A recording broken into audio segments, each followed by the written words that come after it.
video just on camera. Okay, so you want to stay on, you have a mic. You guys should be good. Thanks, Shelby.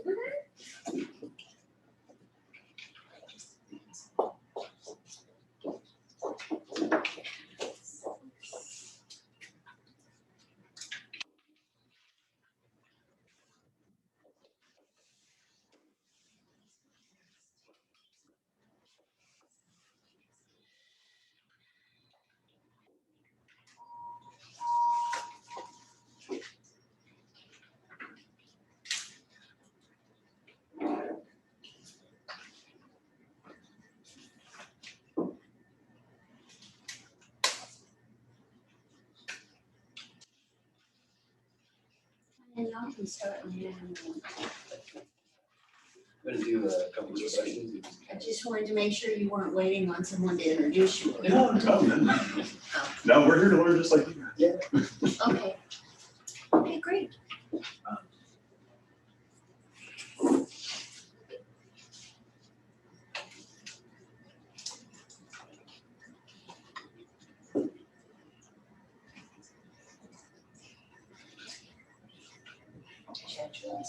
She said she was a few minutes behind. Do your I damn. don't know if she was too-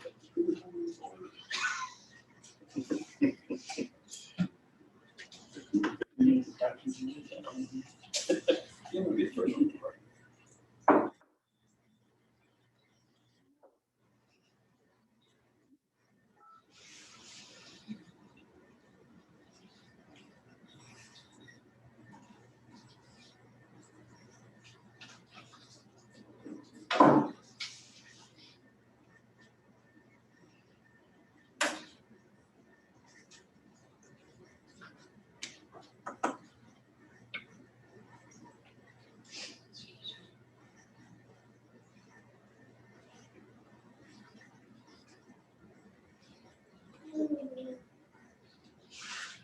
So have all of you guys had a chance to work with all of our guys? As far as home inspectors go? Yep. We got a couple new guys on the team. We got Jacob up here and Ethan over there. So just trying to round out a little bit further, provide you guys better service and more capacity. That gives us a total of 6 inspectors out there now. So if you guys ever need anything, trying to be on the spot. We're about a week out for all of our scheduling. So if you guys are kind of in a due diligence period and everything else, keep that in mind. We're more than happy to help out with everybody's stuff.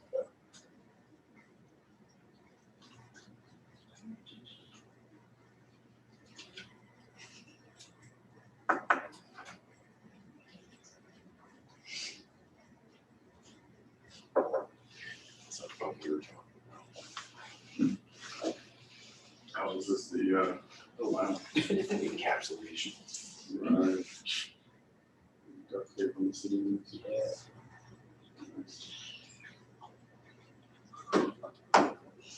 So I'm doing that. Yes. I don't know if that's what they're using to control the or if it's just a failed attachment. Yeah, was there register? It was the one that exited from underneath the kitchen cabinet. Oh, okay.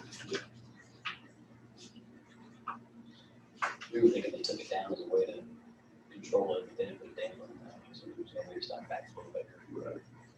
And it's just laying up against the wall. But really, Yeah, not good. Look what I found! I'm so sorry. Oh, my goodness. I'll be the first one to admit my time management and scheduling skills have really sucked this summer. So Kristen, you're on Zoom. Oh, hi. Where's the camera? Right there. right there, you're right. Okay. So then we put a spot for you on the floor. Lindsay, Geraldo, Shauna. Okay. Geraldo, you might have to unmute and help me so I remember how to do this. All the, I could hear you. everything. Are you looking to share your screen? Or get something out of my email. Is it a meme? No.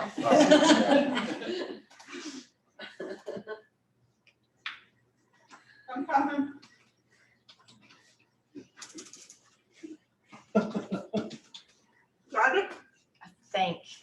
just trying to get into my email to get that file. Oh, come on.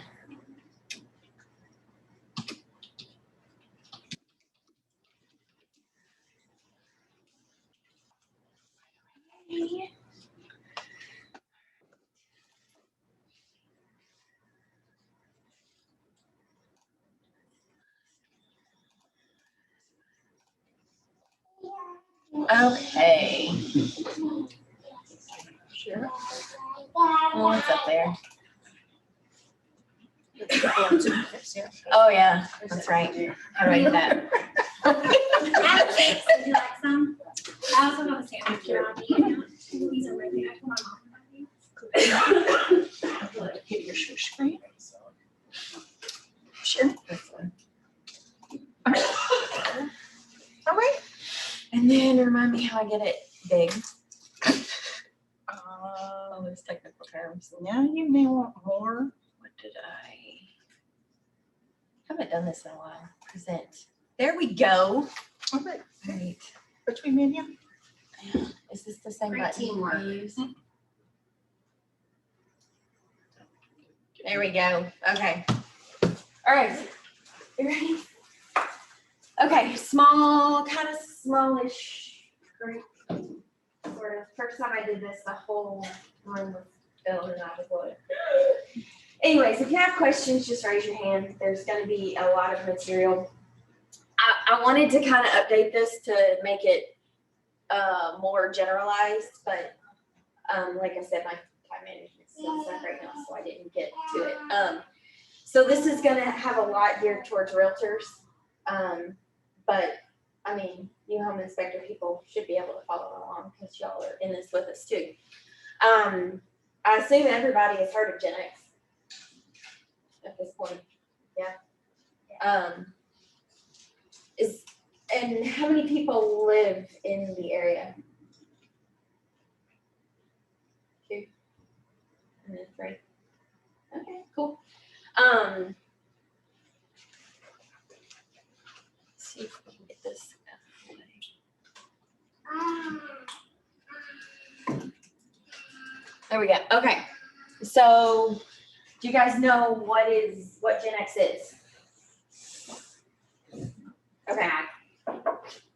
Okay, so GenX is one of a group of man-made chemicals used in the manufacture of a whole lot of stuff.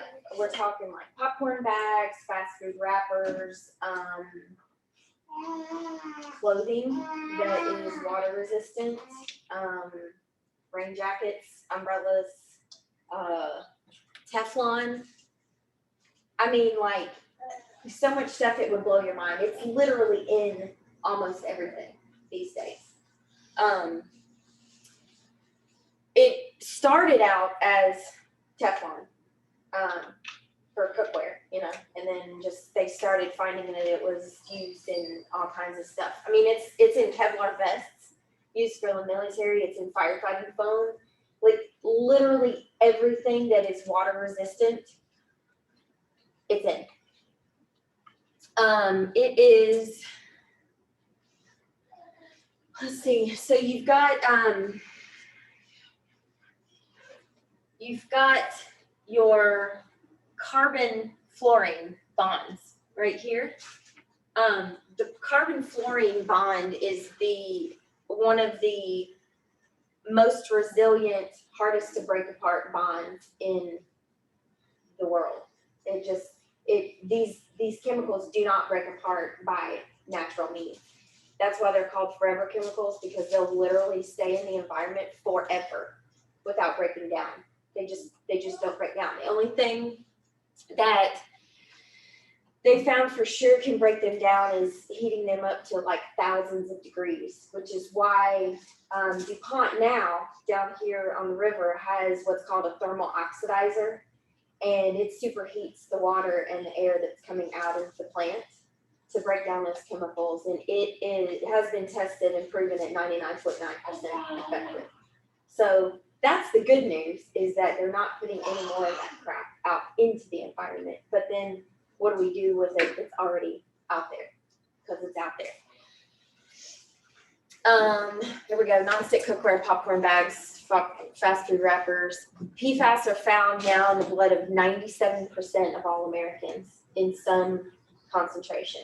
Might be a small concentration around here if you live in Grace Creek or around the area for any amount of time. If you've been drinking the water, it's probably in ours at higher concentrations than other people's, just because we're exposed to it more than everyone else. It's found in the drinking water in 33 states.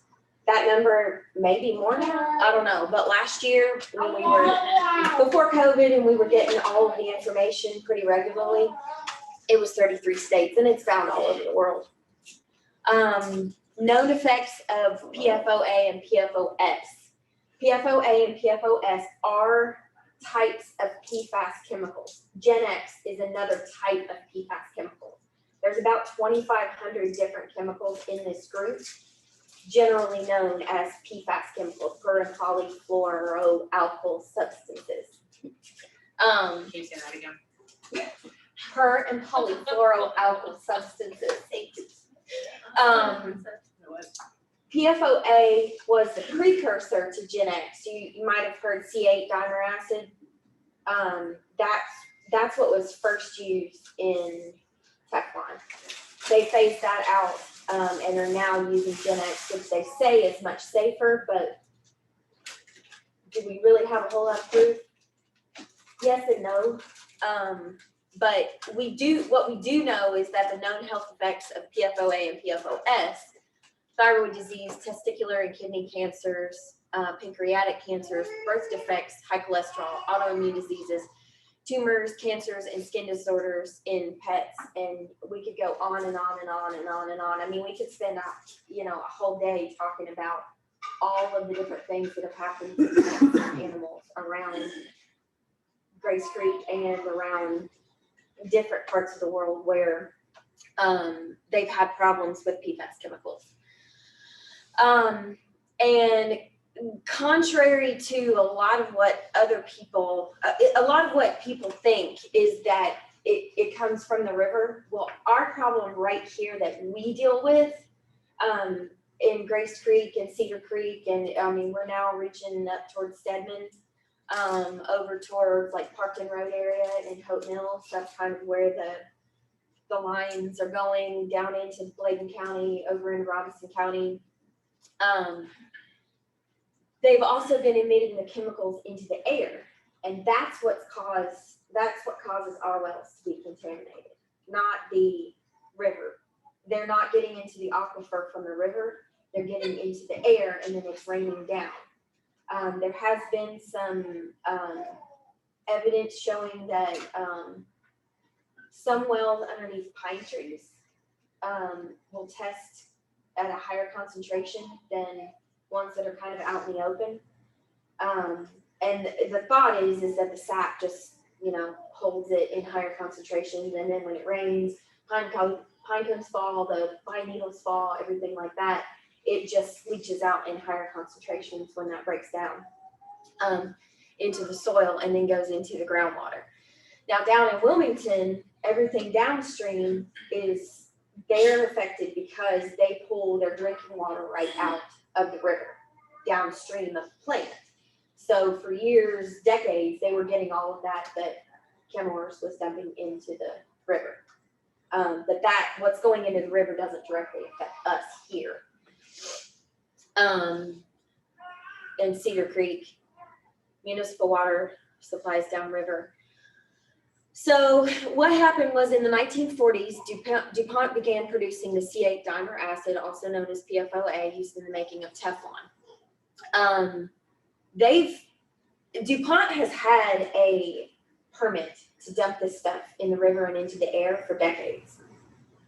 So they weren't necessarily doing something wrong by that in itself.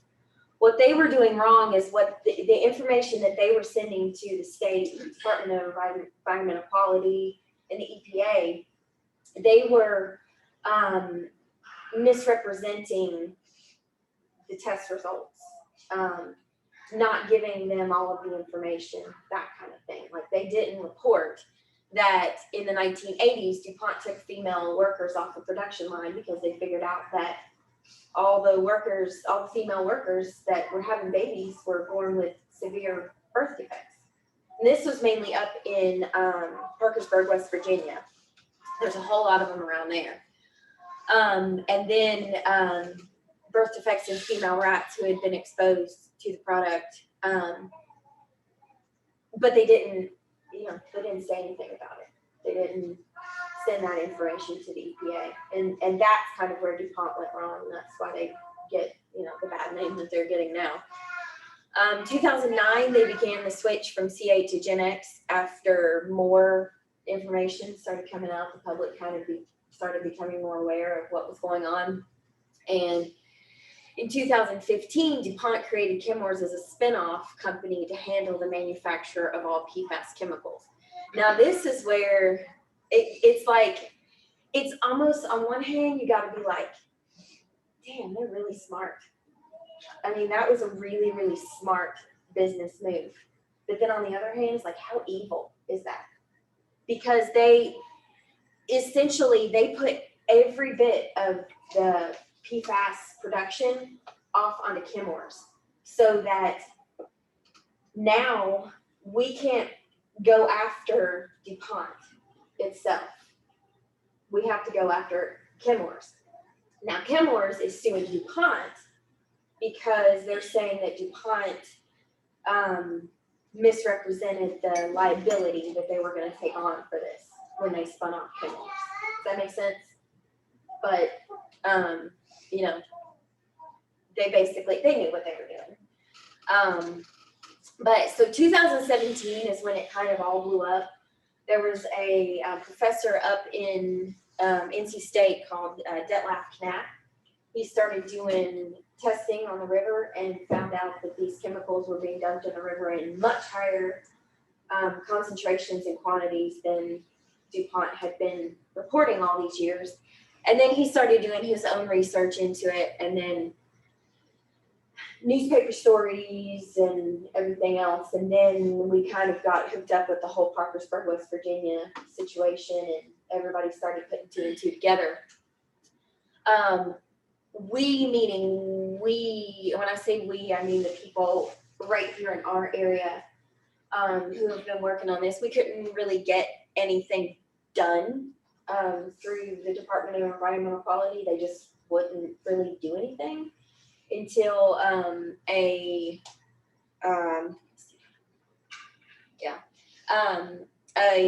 organization called Cape Fear River Watch out of Wilmington. They filed a lawsuit against the Department of Environmental Quality, and that's what came out of that was a consent order. We didn't know, we meaning us here, right here around Grace Street, we didn't know that any of that was happening until it was pretty much a done deal. So we didn't get everything we wanted. We still definitely need some changes to it, but something's better than nothing, I guess. So the consent order requirements are that testing of all private wells within a quarter mile of the nearest well with quantifiable measurement above 10 parts per trillion of any PFAS on attachment C. So attachment C, and I'll show you that in a minute, is 14, I believe, chemicals, and how they chose these 14, I have absolutely no idea. Nobody has any idea why or how they chose these 14 out of hundreds. It's funny, I'm skipping ahead a little bit here, but last fall, right before the election, the state attorney general finally filed a lawsuit against Chemours and DuPont on behalf of the state. And they named 160 chemicals that have been found in our water. But we're only getting tested for 14. So if you have any one of those chemicals that is above 10 parts per trillion, or if your concentrations of all 14 of those chemicals combined is over 70, then you're eligible for under the sink reverse osmosis systems. You get 3 of them per house. They go under the sink. Connecticut puts them in. Connecticut, and there's another local, I can't remember what they're called. We just had to call them yesterday and I cannot remember what they're called. There's another little company that kind of helps with the maintenance of filters and if something goes wrong with those Crystal water. systems. I'm sorry? Crystal water. No, it's one that I hadn't heard of. I can't remember. I'll look it up later. But they come out and put those in free of charge. They're required to maintain them for 20 years. Which, you know, at this point, we have no idea what happens after 20 years because those chemicals are still going to be in the groundwater in 20 years. But that's, you know, that's something that is being fussed about and talked about and thought about. So GenX, in particular, they hold to a different standard. If your well tests 140 parts per trillion or higher of only GenX, doesn't matter if the rest of your, my house on Fire Department Road tested at a combined 449 parts per trillion of all of my chemicals combined, but I didn't get a whole house system because my actual GenX number was only 46. But all my other ones were off the charts and crazy high. But because my GenX specifically was only 46, I only got the 3 under the sink reverse osmosis. Now the house I live in now is considerably lower, but we're still total, I think, about 160.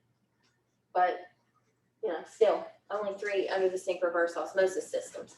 My house on Fire Department Road had 7 sinks in it, plus, you know, 3 toilets, which toilets really don't matter, but bathtub, you know, showers, everything. They don't cover any of that. They only cover those sinks that they're connected to. So for people like me with a larger house, you've got to pick and choose which ones you're going to put those sinks on. And it's not a great answer, but it's something. So yeah, we get the 3 under the sink. And last anybody was trying to do, we're attempting to get that 70 parts per trillion figure lowered, just based on some new evidence showing effects at lower concentrations.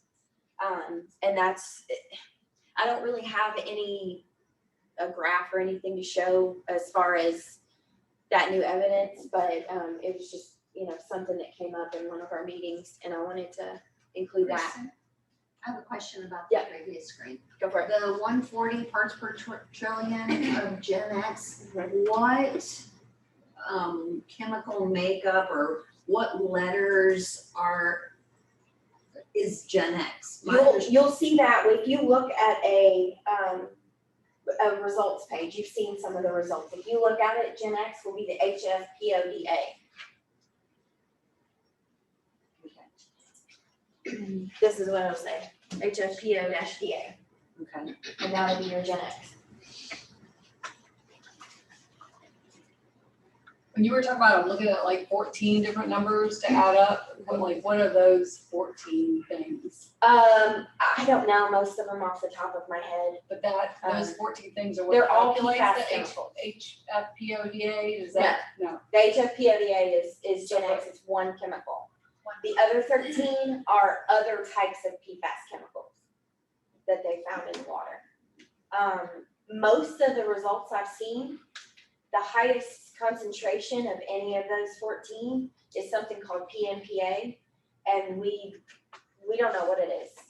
Now, we've been able to, we think it's probably a byproduct from the manufacturer, but we don't know. There's literally nothing on it to tell us what it is or what it does.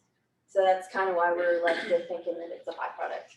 Kristen, is there anywhere, so our test, for example, we test 18 different PFAS chemicals. And that's kind of what led us to be here today is, you know, Karen was like, what the hell is this list? You know, it's just a bunch of letters and numbers and whatnot. It is. So we explained it as best we could. And obviously we wanted you to come in and kind of help us to be able to explain that better, not only to you guys, but also to our clients in a way that makes sense. So I guess my question is, of those 18 chemicals on that EPA required, test list, I mean, we see elevated PFOA, PFOS, I don't GenX, think. but more often than not, I guess people are just like, well, which one is GenX? But I think it's important to note that they're all forever chemicals. They're all in their own PFAS right. chemicals. So while GenX is the one that everybody's super aware of, like none of them are safe that Right. we know of. Right, exactly. When we talk about GenX because GenX is the name that everybody recognizes, but let's just make it clear that all of these chemicals that we're talking about are PFAS chemicals, and GenX is a PFAS chemical. They're all harmful. If you look it up on the EPA website, it will say they're a known carcinogen. But the thing is that, and what makes it really, really tricky, and you'll hear, if you were to go to one of our local meetings, what you would hear a guy named Mike Waters talk about a lot is the groundwater standards. We have a law on the books in North Carolina that, it's called the groundwater standards. And it says that if there is no federal or state regulatory amount set for a chemical, doesn't matter what chemical it is, if there is not a standard set, North Carolina law says that the allowable amount is 0. There is no federal or state standard set for any PFAS, any of them, allowable in groundwater. None. The federal government hasn't set a limit. The state hasn't set a limit. So according to North Carolina state law, it should be illegal for any of these PFAS to be in the water. Does that make sense? So that's what he's fighting against so hard, and it makes sense. But the state won't really do anything about it. I mean, it's like I told you, Josh Stein is our attorney general, and we have been begging him to bring a lawsuit against Chemours for years, and he didn't do it until coincidentally right before the election. I mean, if y'all know me on Facebook, I'm not gonna go into that. If y'all just know how I feel about that, but yeah, I just thought that was a little strange. But yeah, that's kind of the crux of the issue, is that DEQ just won't really do anything about it until somebody forces their hand, kind of like Cape Fear River Watch did to get us the consent order. But then where do we go from here as far as getting everything?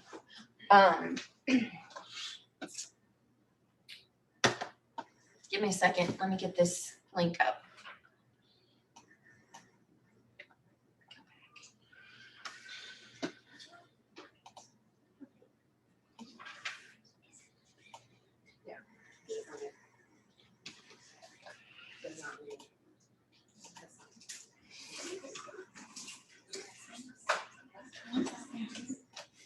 You don't get it.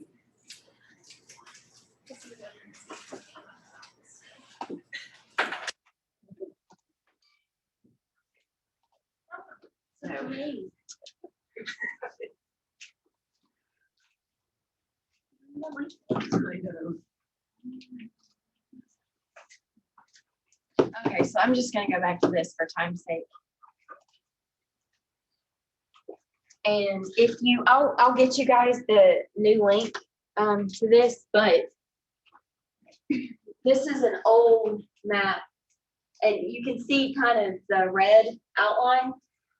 That's where they tested so far and found any contamination. That doesn't mean that these people on the outskirts have filtration systems, because some of them don't, some of them didn't test high enough. But this is anybody that tested above 0 at all, any type of detection. So we're all the way, This is Chicken Foot Road. 5. So then Parkton Road is somewhere right in here. That might be it right there. 95301. Yeah, so it's like Roslyn Farms West is like right here. It's in Roslyn Farms West. I don't know off the top of my head if anybody has filtration in Roslyn Farms West, but I know that there has been detection in Roslyn Farm West, and I know that there have been, this line goes over towards Parkton Road on the other side of 95. It's down into St. Paul's now. It's way up almost to Sedgwick and Autryville. There have been some filtration systems put out there, but what we've noticed from this whole time is that there's a northeast southwest kind of pattern based on the way the wind blows. You know, because we talked about air emissions, that's how we're getting contaminated, but there's definitely a pattern of northeast to southwest in that. And I mean, this kind of shows it too. So when somebody talks about getting tested, it's not, you know, we talked about the consent order says that they have to test within a quarter mile.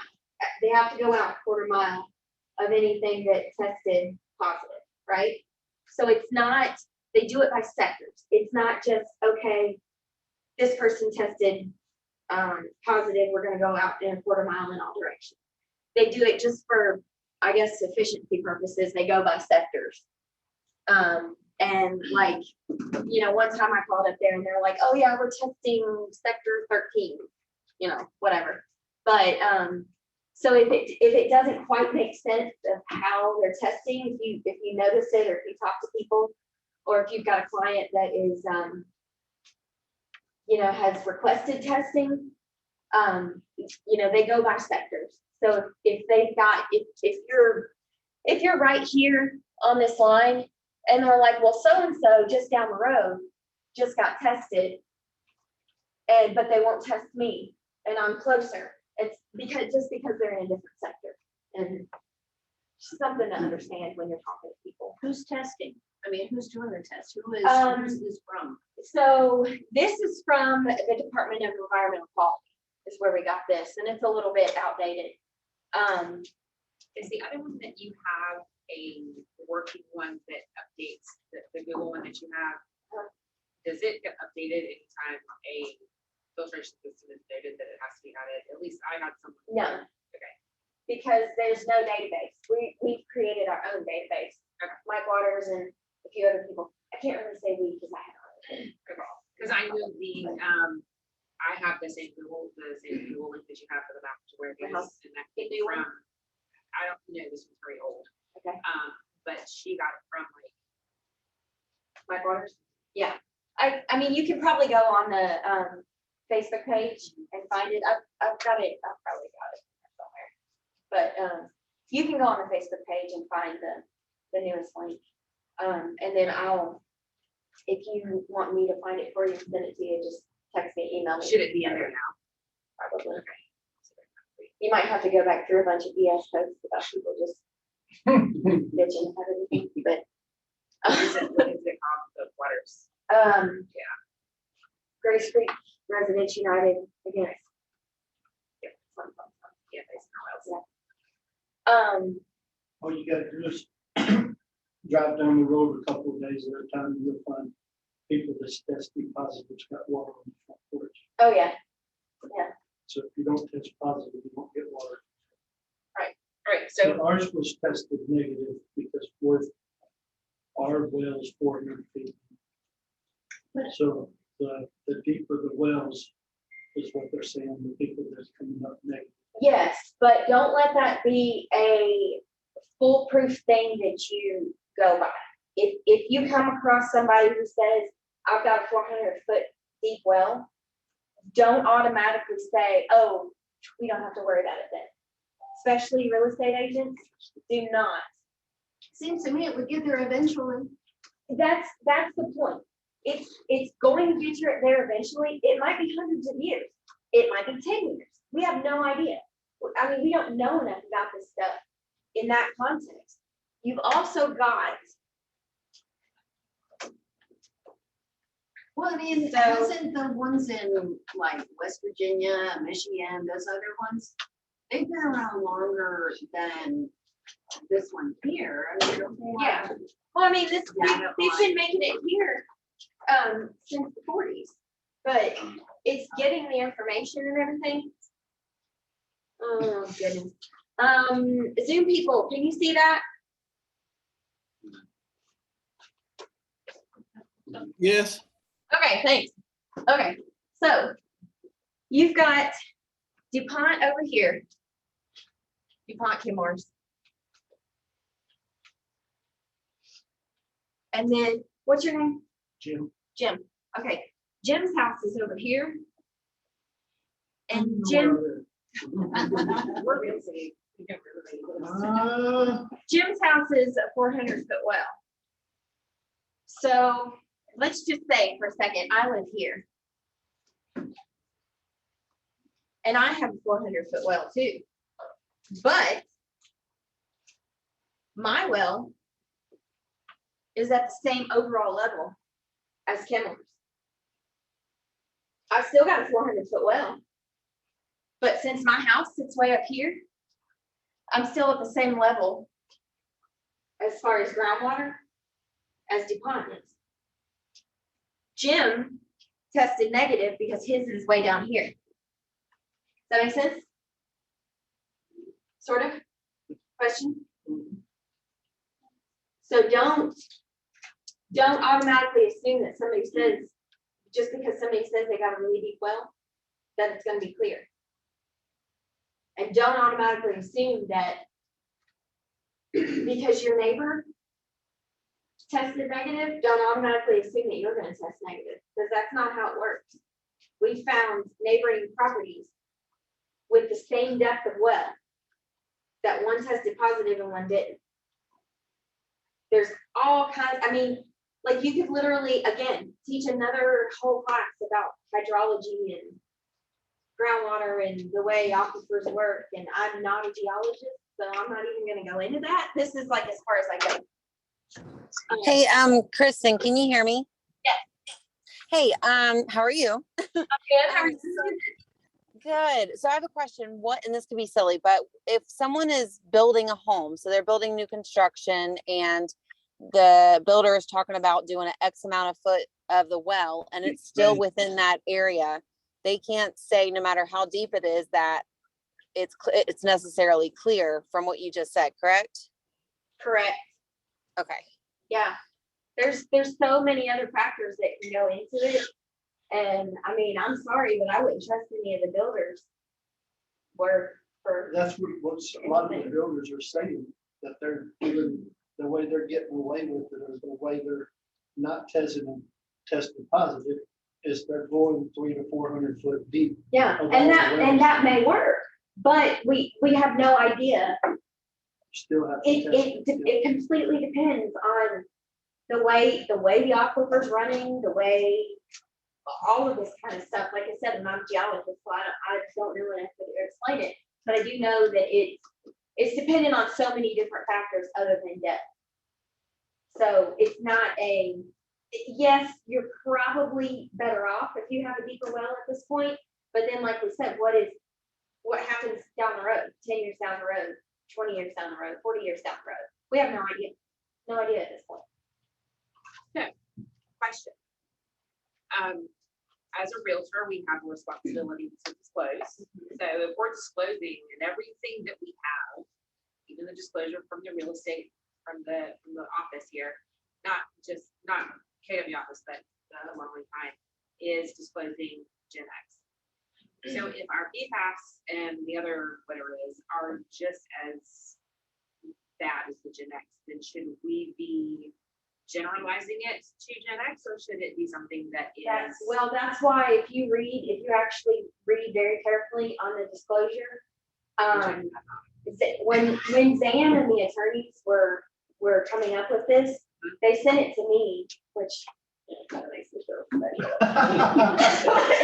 They sent it to me to look over and I made some changes and one of the changes was that we changed GenX Class PFAS. Okay. Because I didn't want it, they just had GenX in there, like you're saying, because that's the name that everybody knows, but it has to be clear that it's all PFAS chemicals. So yeah, Oh, it does. we did change I see that right there. that, yes. How So long does it- that's how what- long does it take them now to test?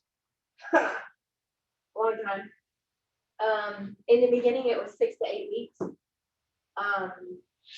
And that's why I started sending people to Paul, because if you've got a listing, are you on the inspector side or real estate side? Okay, so if you've got a listing that they need to sell and they have no idea, which I'm not sure how somebody could not have a clue about it at this point. But say you have a listing and they're, elderly people and they've never heard of GenX, they have no idea what's going on. And you tell them about it, 6 to 8 weeks, they're gonna be waiting a long time if they need to sell their house. To get those, and I mean, that's 6 to 8 weeks is on the good side. It's probably gonna be a little bit longer than that. It takes who 6 to 8 weeks? So there's a third party company called Parsons that Chemours has contracted to do all of the testing. So Chemours is paying for all of this. But in order to get it done free, you have to wait the allotted time, whether it's 6, 8, 10, 12 weeks, whatever it takes them in order to get those test results. If you call Paul, then Paul can do it and have your test next week? Yeah. Yeah. 10 days on the high side. Yeah, so, I mean, if you've got somebody who needs to get their house on the market, then, I mean, you could take a risk and say, hey, well, put in the remarks, we're waiting on the test results back. But I always tell people, and I wanna caution you to be very, very careful about the verbiage you use. If you've got a house in the area that you're listing, put in the remarks, verbatim, this home is in an area that may be affected by GenX PFAS chemicals. The reason because of that is because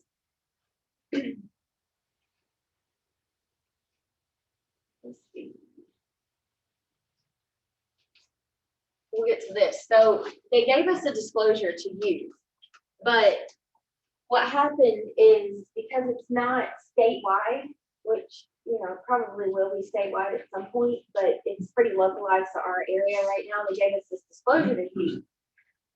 But what the NC Realtors attorneys came up with was they found through all of their research and hypothesis and scenarios and everything that they went through, is they figured out that we can get in trouble for not disclosing, but we can get in trouble for disclosing too much and using the wrong verbiage. Like if we were to say home is in an area that is contaminated by GenX PFAS, you've just done your sellers a complete disservice by using those terms. And according to the attorneys, the sellers could probably sue you just for using those words. What Because if you it had gets- it tested, Kristen? Still, home is in an area that may be affected by GenX, results on file. Don't ever put yourself in a position where you're using some kind of word that has a negative connotation to it, because your seller could come back. It could be a completely shit house that doesn't sell because they've got it priced too high, whatever. But they can always come back and say, my house didn't sell because Karen said it was contaminated. Just don't use the word. Well, Kristen, I think it's black or white. It either is or isn't. It It's just is, like but when having it comes termites down- on it or a hole in the roof. It's When it material comes fact, it's down black to or white. what they said about the law, the way the law is currently written, just protect yourself. Don't ever use, just don't use the word. Home is in an area that may be affected by GenX PFAS. Home may have a big hole in the roof. Yeah, But it may not. but It just I mean, depends on what you say. It could be. the way disclosure is in North Carolina is that it puts the burden completely on the buyer. Yes, you have to disclose a material fact if you know about it, but you're disclosing it. By using those words, you're disclosing it. And everybody else, every other buyer should know. But when it comes down to it, it puts it on the buyer to decide if that affects, if the home is affected by, even though in your mind you're thinking, yeah, it's contaminated. Yeah, it's black and white. It's contaminated. We've got results here to say it's contaminated. You just don't use the word. Don't put yourself at risk with that, because it's up to the buyer to decide if the well is affected enough for it to be a material fact for them. For them to decide. It's up to them to decide if the home is affected enough in order for it to be a problem for them. That's just the way the law's written. Krista, I have a question about the test results. I'm just, and then Karen and I were working like on the same one. So when I look at the one from pillar to post, Do you have one from her? yes. It has, it looks like the front and back are the same thing, but it's different measurements. It has different results. So I don't know if that's like So a, the first page of results, page 2 or 3 usually. 2 is the results, 3 was the control. Right. So the first one is the water out of the tap. The second one is lab water that they know is clean and came back unclean. So they run it as a second control to make sure there wasn't something wrong with their test equipment when they did the first result. gotcha. And then, The only time to see that second one is if the first one. and then so, because we have actually called about this one because they were saying if you add up the numbers and it's more than 70, it's a positive result. But then we were told by whatever lab, I can't remember what it was. But basically they were saying that the numbers that we have here, you weren't supposed to add all of those up to get to 70. That's, yeah, I thought for, what was the name? I forget now. Sean? Oh, yeah. He was saying that he called Kenmore, and Kenmore said that all of those weren't ones that they counted, or something to that effect. So they said it was Exactly. only How many chemicals are on that one? 18. Yeah, so the ones, they're doing more. Paul's test Yeah. is more comprehensive, more chemicals I than, think they're only doing 14 keyboards, and we're using the full EPA 537.1 test. And I guess so just that's trying to 18. compare apples to apples, so that way, like, for instance, if you look at the Keywords guidelines and they say you're eligible for filtration, and you're eligible for this, but trying to compare it to the Keywords labs, it's different letters, so it's hard to match them up. That's what I need to see with the Kenmore stuff, so we can kind of compare Yeah, notes and say, and I okay, have so that. here's. so I'm trying to You don't know find. which ones we're testing, but they're not testing. Gotcha, yeah, and Yeah, then, we'll do either a 6 panel, I think it is, or 2 panel. There's no in between, there's no 14 panel that they offer. And the 6 panels that we cover GenX. So Diane, is the 70 marked on the 14 or the 18? It's not marked anywhere. You have to add it up yourself. Yeah. No. I mean, This are we 70, looking for a total of the they're 14 determined. and total of the 18? no, so the test that Paul does is completely separate. You cannot use the test that Paul does to apply to get the filtration system, okay? The test that Paul does is just to see if you have contamination at all. If you have a client that wants to see if they have contamination, or a buyer, or a listing or something like that. The only thing that they're going to go by, they being Connecticut Kenmore's DEQ is going to go by, is a test that they have done. Either Parsons pulled the sample or DEQ themselves pulled the sample. Those are the only tests that they're going to go by as far as getting filtration for the home. Does that make this sense? actually was Eurofins, I don't know if that's the same as. Yeah, Parsons. Eurofins is one of the labs that they use. So I think they're using the same lab, but they're probably not going to use those. They might, since it's from the same lab. I don't know, but they're going to say that they want it. Yeah, I think this one came from Keywords. I think it was tested, but you didn't know about it or something. Okay. So that's not one that Paul did, the one you're looking at right now. We've got I two. both. Yeah, MSL lab, that's the third party lab, we send them off. so apparently when the seller called Kemers to find out about like the test, whatever, and they were like, well, we have a thing on file for you. And then he sent it to us.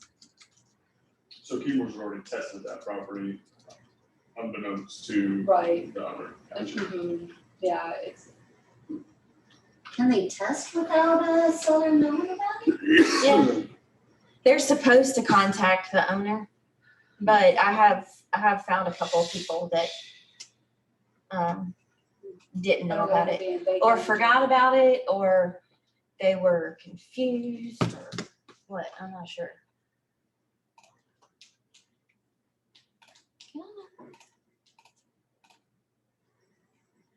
And it's just, just looking at the overall numbers, they look very different. Okay. So it's be interesting to see. Yeah. like, not So knowing- this is mine from Fire Department Road. You've got 1, 2, 3, 4, 5, 6, 7, 8, 9, 10. So this one only has That's what I have. 12. Because there's usually two pages when you get them when you get it tested through Chemours. Right here is this PMPA number that I was talking about that is usually high for everybody. What you have to do is you have to convert, because if this does not say NG/L nanograms per liter, then that's not parts per trillion. PMPA. PMPA, yeah. This is parts per billion. And we're only talking about, as far as the consent order goes, in parts per trillion. So you have to convert that. If it says UG, parts per billion, you have to convert it. So you have to move your decimal place over 3 points.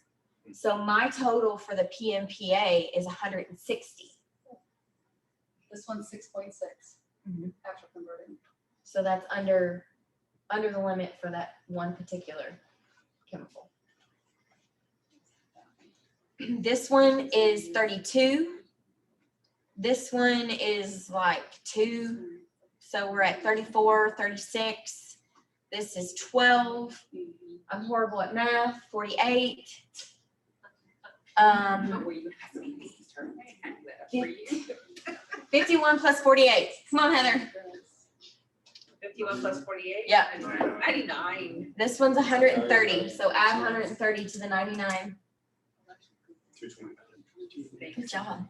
This one's 160. Add 160 To what? 290. to whatever number. 229. Yeah. 389. Okay. Look, You got this your calculator out. I thought you were doing that on your head. I said, holy smokes. I'm good. This is 3.1. Am I adding 3.1 to 389? Yes. Yeah, we're adding it all up. 16, 2. Yeah. You add 2? She's up there, sure. 40. This is, see, this changed. This is where you got to pay attention. This changed. The first page was in parts per billion, UG/L. This is in NG/L, nanograms per liter. That's parts per trillion. I know it's confusing. Add 43 and add 2.3. There's an equation somewhere that tells you. Yeah, there's a spreadsheet we have. 455. Yeah. Okay, so we might have, yeah. That was my house on Fire Department Road. I grew up on Marsh Road. So I'm Oh, closer. yes, you are. Dang. Uh, I'm surprised you're not glowing. Don't turn I lights mean- off. Drinking the Mountain Dew too. That's the secret to my success. Okay. Any more questions about figuring out the test results? I know it's confusing because sometimes you'll see the test results in nanograms per liter. Sometimes you'll see them in micrograms per liter, which is the UG. What is the measurement on y'all's pillar to post? It's the same. It's NG. That's what we're doing. Yeah, we're nanograms per liter, so parts per trillion. So you won't, if you get one from them, you won't have to. We're just trying to figure out if the chemicals that we have on ours match whatever NEC was that she was talking about. So, I think we've got the basic PFOA, PFAS, and the GenX part, but it's the other things that are on there, where do they coincide with everything else? yeah, that's a good question. I don't know. Because there is no PMPA on ours, but we're trying to figure out if maybe they call it something different, or if it had like a different names. Yeah, I don't know. That's a good question. We might need to What's that get together and mean? figure out. Maybe also is like broader to cover more things. Yeah, the language uses up in New Jersey where they've also got another Kenworth, DuPont nightmare going on. Yeah, yeah. And see, the thing is, like, they being Chemours doesn't even test for PFOA and PFOS, which is the stuff that we know 100% causes cancers and all kinds of bad stuff. Like this, they're not even testing for it. Now, Paul's does. PFOS and PFOA right here. You got 10 of one and 11 of the other. Yeah, So that PFO4DA and PFO5DA, those aren't forms of PFOAs? No, they're just different types of PFAS chemicals. But they aren't bad for you. Yes, all PFAS chemicals are bad. All of them. So I But found something that said that the Department of Environmental Quality says anything over 10 for PFOA and PFAS is banned. But it's not enforceable. It's just those are the recommended watch out levels. yeah, that's what I'm saying, is where they come up with these arbitrary numbers Yeah. and who's they? That's what They this says, being that's what this Department says of too, Environmental for you Quality. to get the treatment, for you to get there, it has to be 70 combined, or if it's equal or greater than 10 for one for the PFAS. On this then you're- test. Because this table 3 is what is listed in the consent order. It's gotta be these, because those are the only ones that are listed in the consent order.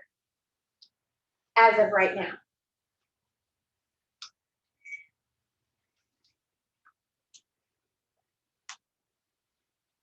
So are we pretty much just waiting on them to start enforcing or doing something about the other ones, or everybody's just worried about GenX, but there's 15 other ones that can kill you too? Well, I mean, according to the lawsuit that was filed back in October, there's 160 of them that have been found in our water. Yeah, but nobody cares. They only care about GenX.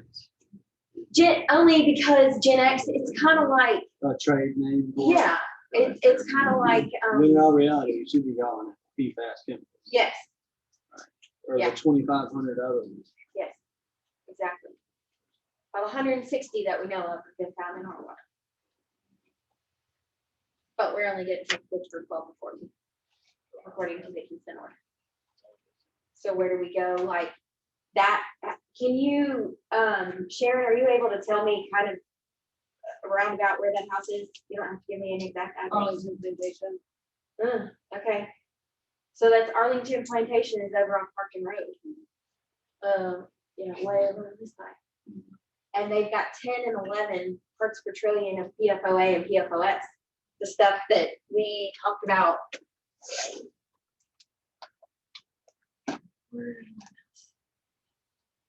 How many did you say? 10 and 11? That was converted, it's the 4.1. Oh, no, looking at the right one.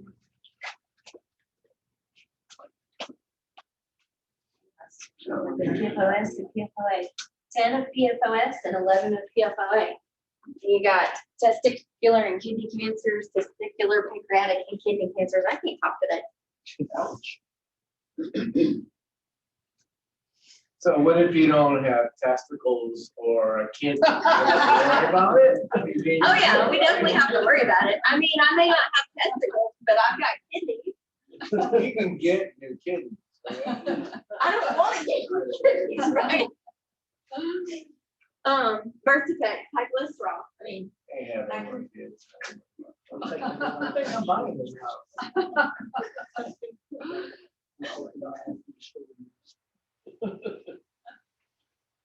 any other questions about the results? How much is the full whole reverse osmosis thing? 8,000. More than For a I was that. gonna say it's For more a like whole house 15. is probably like 24,000. And who does it? But, well, there's a lot of people that do it, but the thing is that, reverse osmosis for a whole house is not practical. You have to have like 3 to 4 250-gallon tanks sitting in your garage or another building that you build specifically for it. You gotta have these big tanks, plus all the tanks that are actually the filtration system. Because the way reverse osmosis works is it works immediately, but not fast. So you have to have the clean water built up in order to keep pressure in your pipes in the house.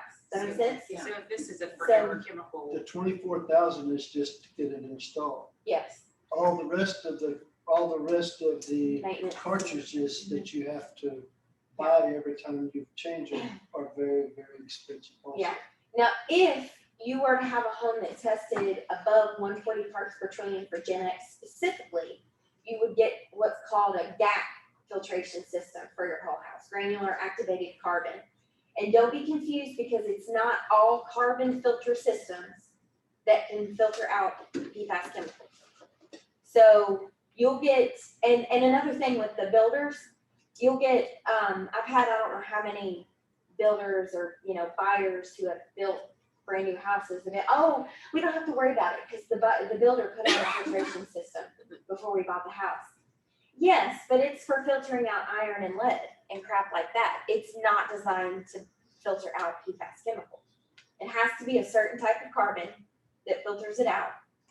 And you have to have, if your home tests or if your well tests positive for like high iron content, you have to have an iron filter on there before the carbon, because if you don't filter out that iron's just gonna jump up the carbon and the carbon won't be able to do its job.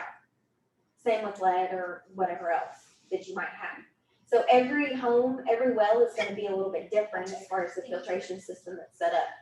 But the part that actually filters out PFAS chemicals is the carbon system, and you'll have a lead and a lag tank on both of them, where the lead tank filters out most of it, and then the lag tank filters out like what the lead tank maybe didn't. And when they come in and when they change tanks, they'll take the lag tank, put it in place of the lead tank, and then put a new one in place of the lag tank. Does that make sense? This guy actually got an estimate and it has like, I don't know anything, I don't know how, whatever, but it was talking about, I see coal carbon, 4 cubic feet of coal carbon in 2 tanks. But it was going to be 8,600, 8,678. Yeah. And then it's like. That sounds about right for the carbon filtration. And that's what they're doing because it's just not practical for the reverse osmosis for a whole home. Plus, the way the reverse osmosis works is that it's not just water passing through the membrane. You've got to keep again, I'm not a chemist or anything, but you remember back to like high school when It's been so long ago, Kristen. if you're talking about osmosis, you've got to keep the concentration of particles in the water has to be at a certain help me out here, has to be a certain difference in order for the water to pass through the membrane, right? Okay, yeah. So you have to be flushing the water out in order to keep the concentration difference big enough for the water to actually pass through the membrane. Am I making any sense here? Okay, so the water that gets flushed out goes back into your septic tank. All of us on wells, almost every single one of us on wells are on septic tanks. So you've got like a 40% greater load on your septic tank. Right. Two, with a whole home reverse osmosis system. That's why the whole home reverse osmosis systems don't really work, or just not really practical for a whole home scenario. That's why they do the granular activated carbon, plus because it's $8,000 versus $24,000. Okay. And it's how much? The quote that The- Sharon's client got was $8,600, you said, For the system, yeah. Okay. for the whole home. And that's housed in your garage? Well, it can be housed in your garage, or you can build like a bigger, some people are opting to build bigger well sheds Yeah, and put it all out there by the well. some people put it next to the house, but if it's like got a porch or something like that, then they put it out in the shed. Separate. Burn the house.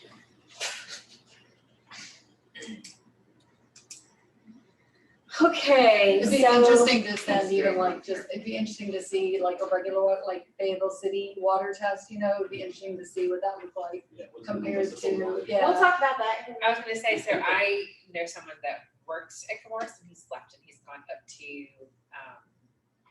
somewhere up in Garner. And he said, you know, not to say that it's not real. He said, everyone's freaking out about that. He says they really need to look at what's in PWC water.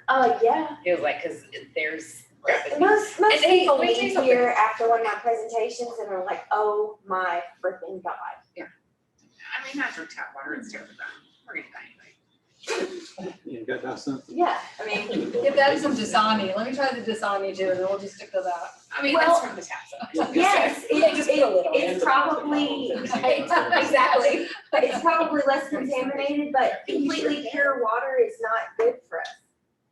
We What need is not good for us? completely purified water is not good for us. We need those nutrients and the dissolved solids that are in the water.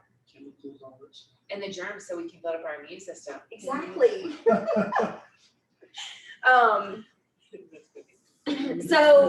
So our elected officials, after a much pushing and hollering and arguing and everything, Cumberland County Commissioners finally approved, and this was back, like, this is all old information because, I mean, we haven't been able to do anything for 18 months. Stupid. But, so they approved a $10.5 million for phase 1 expansion to Grace Creek and Alderman Road elementaries, because they're both on wells and they both tested positive. And they wanted to, I guess, ensure the county that, you know, they're Care gonna for the children. take care of the kids. They're gonna take care of the kids, but They just come There's- home and get it anyway. yeah, exactly.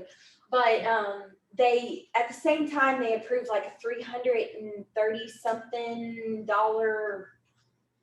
bid to do research to figure out how they can get county water to the rest of us out there. And it's not, you would think it would be easy, but it's not as easy as you think, because there has to be a certain,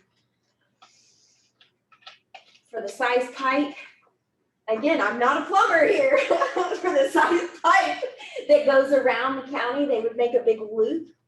And they determined that the best way they figure out right now, there's not enough homes to be pulling off of that loop to keep the water from getting stagnant, going around the loop. Does that make sense?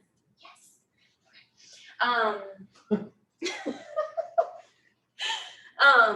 John Soka and Kirk DeVere, Tom Tillis, they have been working really, really hard. Kirk DeVere, he's a Democrat. Not gonna go into detail, but great guy, love him. Because he works really hard on this for us, and he wants to do what's right for the people around here. You know, we might not agree on all stuff, but and John Soka, of course, John Soka has worked tirelessly on this, and he has, just about every time I meet with him to talk about it, he tells me something else that I'm like, you know, completely mind blown about what's going on. And they've been working on getting PFAS chemicals to some kind of standard to get them to be labeled as a hazardous substance, because right now they're not labeled as anything. They don't have the federal limit, they're not labeled as a hazardous substance, nothing. So you can pretty much get away with whatever they want to. New well permits, they've been working, haven't got there yet, to add PFAS chemicals to the list of things that are required to be tested for when applying for a new well permit. All these new homes going up out in Grace Creek, they don't have to test for them. The builders don't have to test for them, and if you'll remember, the builders are exempt from residential property disclosure, so they don't have to disclose any of it.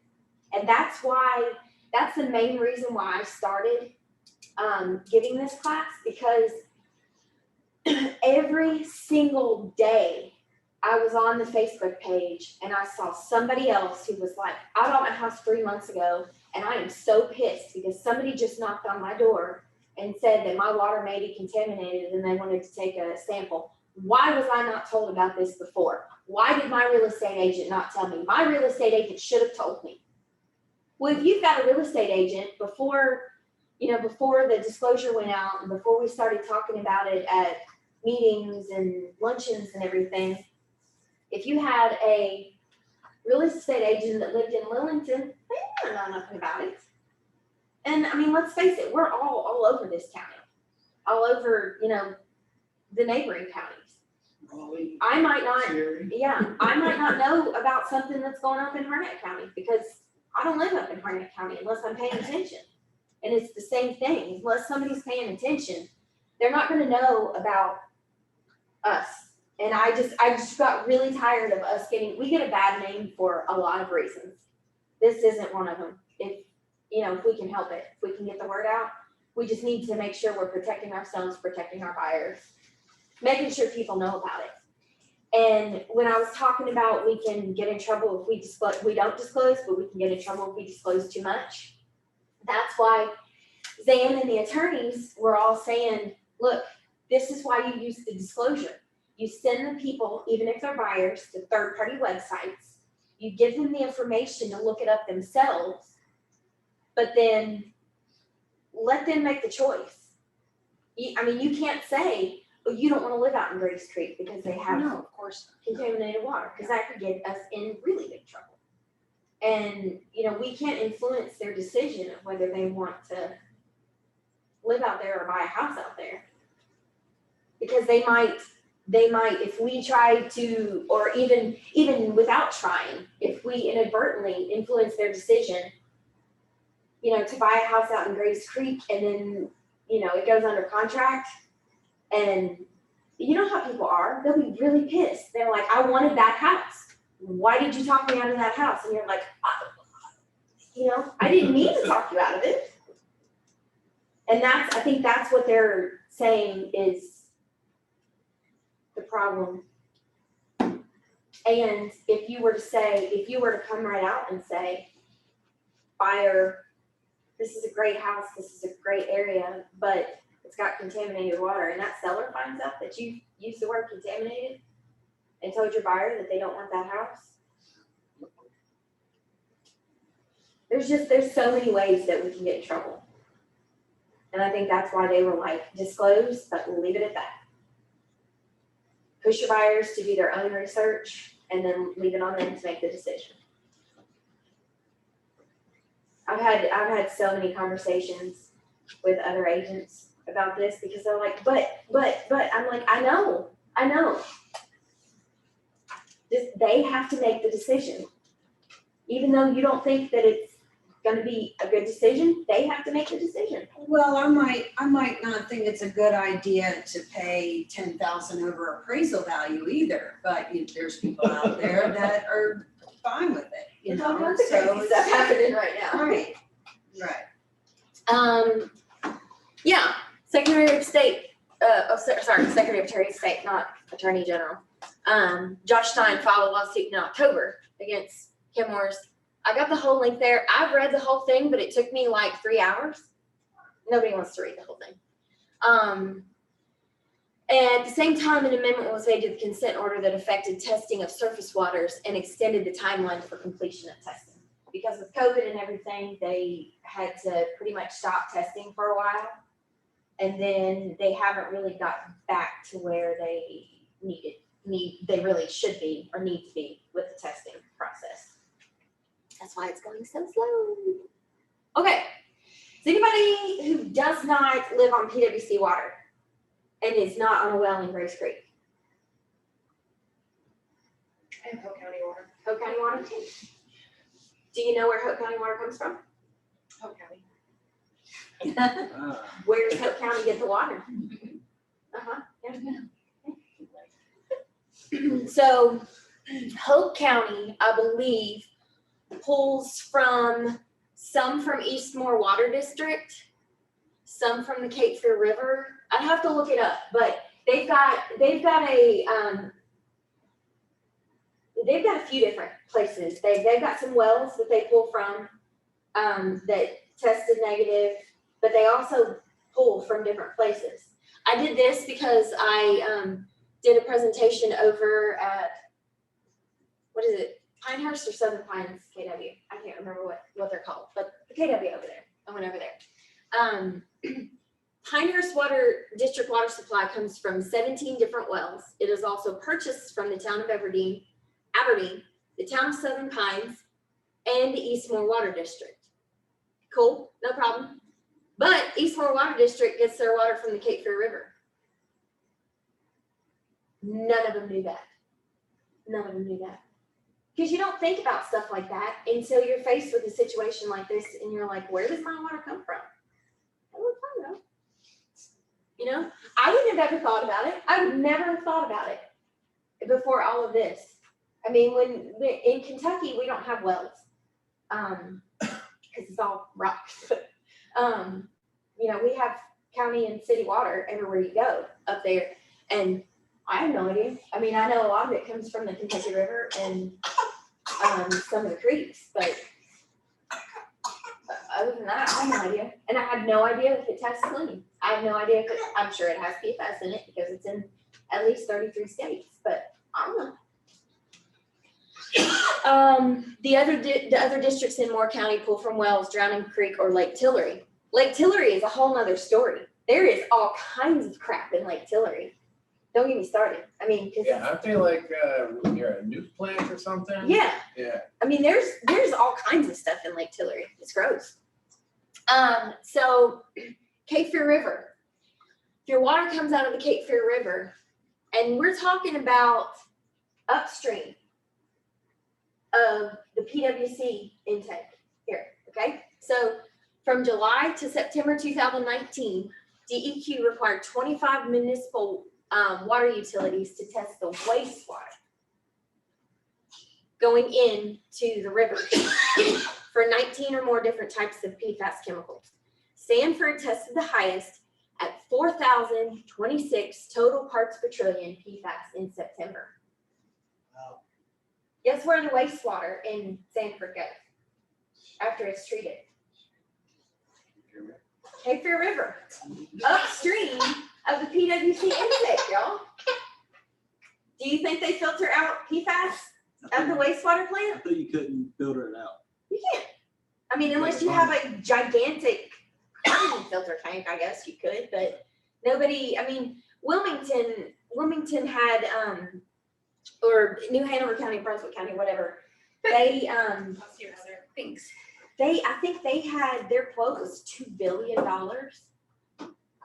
to put a filtration system for their municipal water down there. Ain't nobody got that kind of money.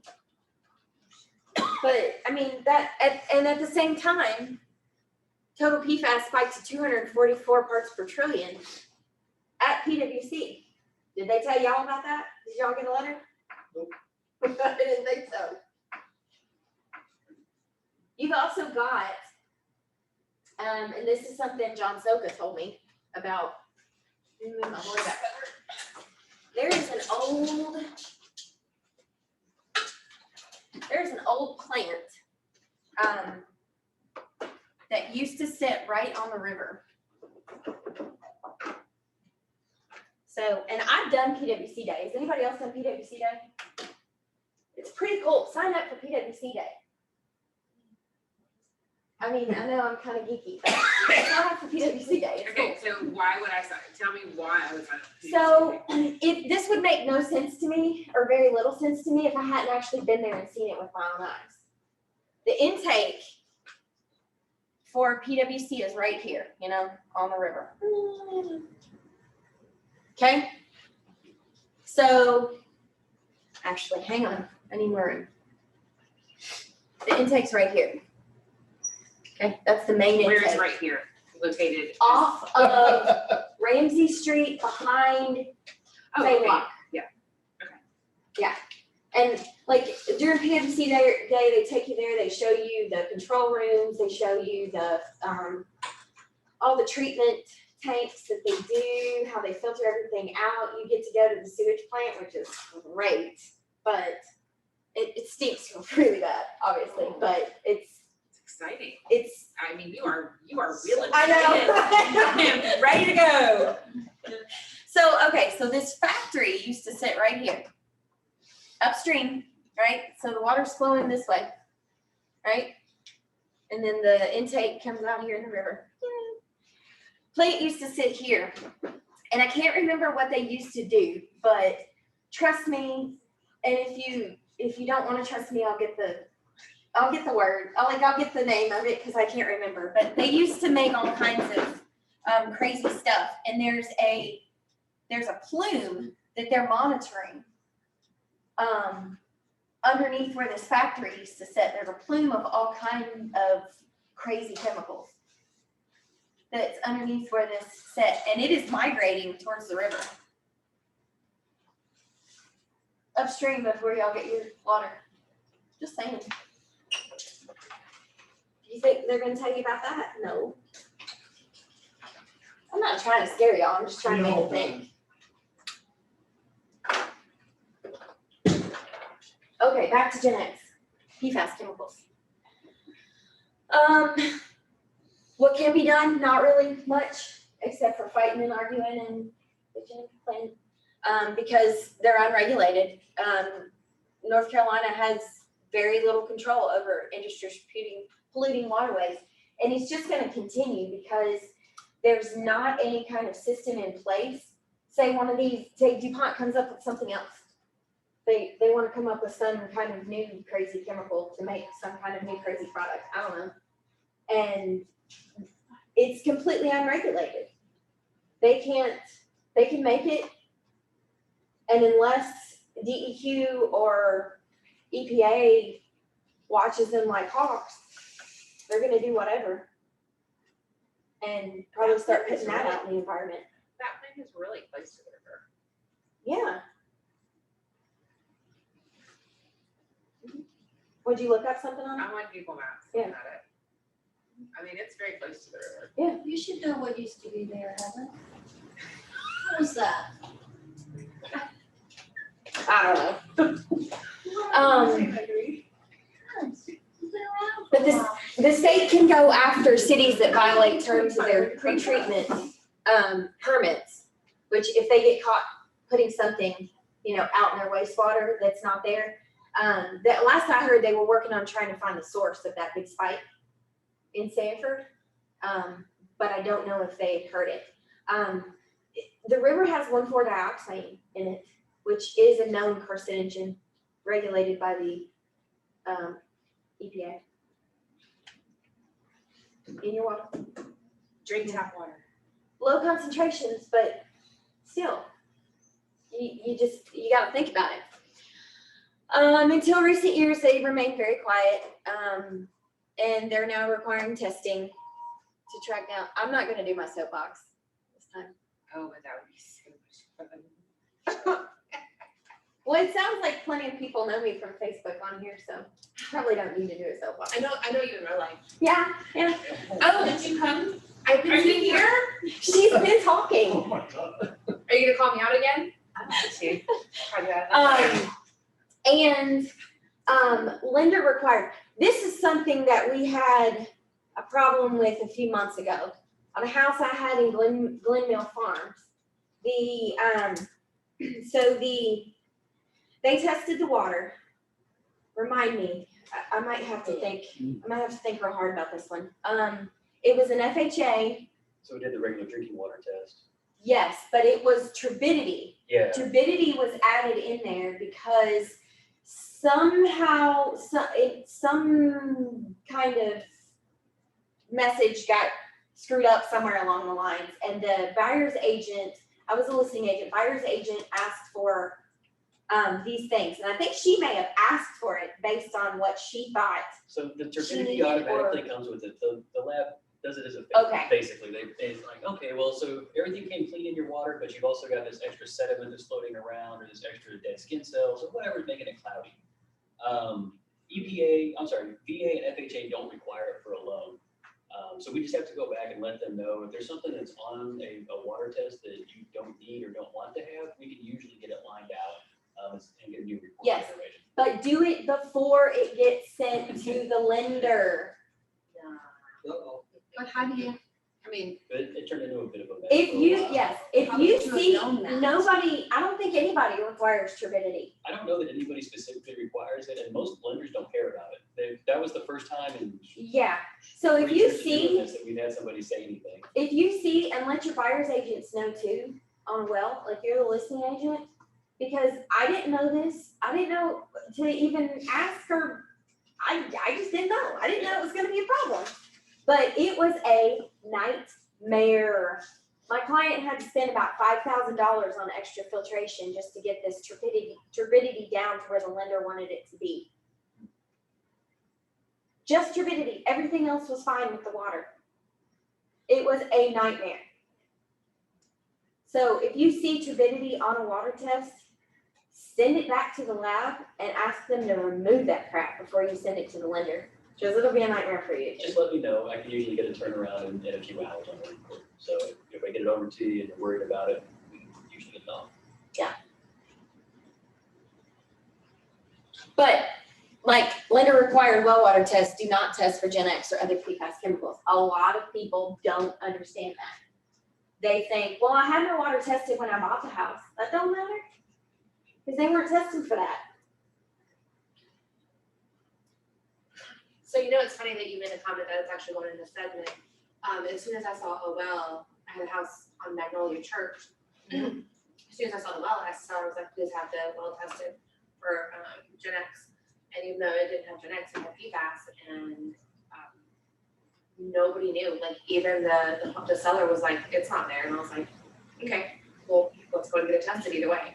Sure enough, it's there. So it's in sediment. So for the PFAS, yours was on Magnolia Church and mine was right off of, like, right when you first turned into Magnolia Church. And there were levels of the PFAS in there, whatever they're talking. Yeah, I And almost Archerville. Like what she said, it was something that, and actually I think you guys did it, and it was, okay, so here's the information. What do you want to do? How do you want to move forward? And she was like, I'm from Georgia. We lived on wells. I mean, it's no big deal. She says, I sent it to my daddy and he looked at it and he said, it's fine, totally okay. You'll get people that I mean, that just makes it all okay. You'll get Daddy said it's completely fine. the people that completely run the gamut. People that will not touch Grace Creek with a 10-foot pole. Right. And then you'll get people who grew up on Marsh Road that they're like, I've been drinking the water my whole life, and Right. So I mean, it is very much the. I'm not glowing or We growing have to three give it to arms them to or. say, here's the information. We're making sure that you have it so that you can make the decision. Yeah, I mean, there's another agent in town here. I'm not gonna name names. Some of y'all know who it is, but is. I want to know now. Nah. This particular Oh, you said a he. agent is familiar and from the Grace Creek area, and they told me that it was complete bullshit, and Leave my man alone. and the agent was not going to disclose it. You better leave my man alone. Right? I love that man. I love him. I didn't know it was there. So you we better leave my man alone. We need to talk afterwards. Oh my God. So yeah, you'll get completely across the board people who think differently about it. okay, so last time, Kristen, you talked about bathing. Yep. We should do it every day. Yes, I agree. So what did you find out about, have you found out anything No. different? I mean, there is some evidence that says that, dermal exposure is bad, but not enough evidence to do anything about it. I mean, I know plenty of people out in the area who swear that the water is giving them lesions and all kinds of skin problems. I know a whole bunch of females, there's a Grace Creek cluster of young females that have polycystic ovary syndrome. There's skin cancers, there's all kinds of stuff. But the thing is, we don't know enough about it to know that if it's from PFAS or if it's from something else. I mean, and you've got a whole bunch of people using, different soaps, different lotions, different all kinds of stuff, different genetic makeups, different, everything. So how do we know if it's specifically from PFAS or if it's something that they're just genetically predisposed to?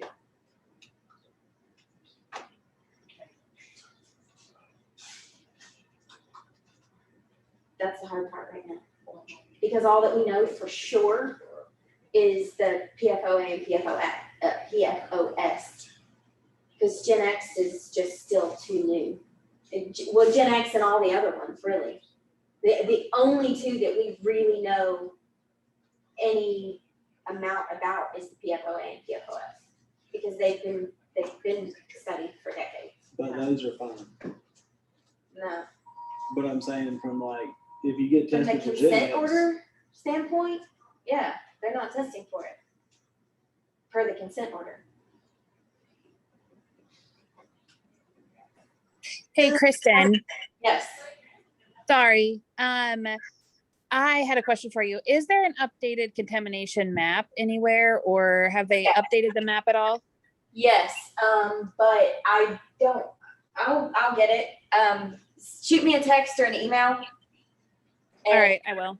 I'll get it to you. I just couldn't find it right now. Okay. 15 minutes looking for it. You said they're not testing for those? They're not testing for PFOA and PFOS. Paul and them are.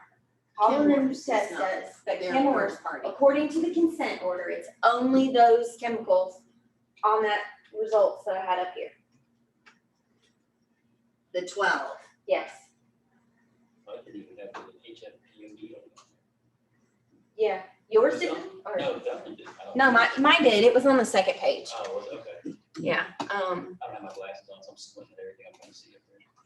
You can see that without glasses? I used to do it. I can't do it. Yeah, this is, Oh, there it is. yeah, HFPODA is right there. See, mine was only 43, but my PMPA, which has been high for almost everybody, was 160. Yeah, and that's the one that we're missing is the PMPA. Yeah.